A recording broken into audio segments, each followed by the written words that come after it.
Bienvenue à Rouge et Or Express. On débute avec le rugby et la rivalité Stingers Rouge et Or qui reprenait samedi au stade TELUS Université Laval. Un match au rythme endiablé où l'avance a changé de côté à 4 reprises. Après avoir vu Concordia créer l'égalité 39-39 avec moins de 6 minutes à jouer, Laval a orchestré une poussée qui a mené à l'essai victorieux d'Anissa Nour sur la toute dernière action du match. Le Rouge et Or l'emporte 46-39 sur sa bête noire et demeure invaincu en 4 parties cette saison.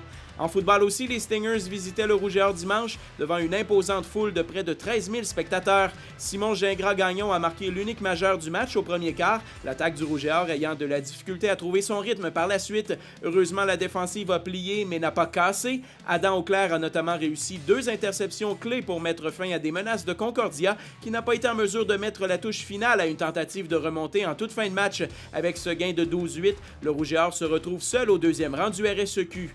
Journée payante pour Émilie Charret de Québec. La gagnante du moitié-moitié, la Loto McDo, est repartie du stade TELUS plus riche de 7 073 $. On reprend ça au prochain match ce dimanche.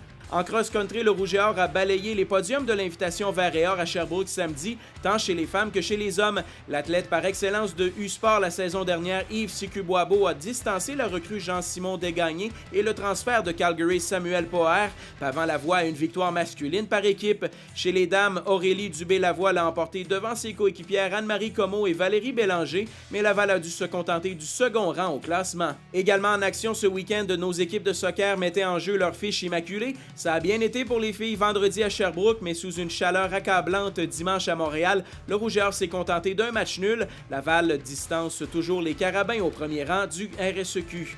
Les hommes ont eux aussi remporté leur duel vendredi à Sherbrooke, mais ont baissé pavillon une première fois cette saison par la marque de 3-0 à Montréal dimanche, glissant du coup au 3e rang provincial. Enfin, en volleyball, l'équipe féminine du Rouge et Or a balayé ses 3 affrontements de la dernière semaine contre la Visite de l'Ouest, le Heat de UBC au Kanagan. Un premier match à la Pocatière jeudi gagné par 3 manches à 2, un second au Peps vendredi tout aussi serré en 5 manches et un dernier samedi soir un peu plus facile devant les Partisans en 4-7.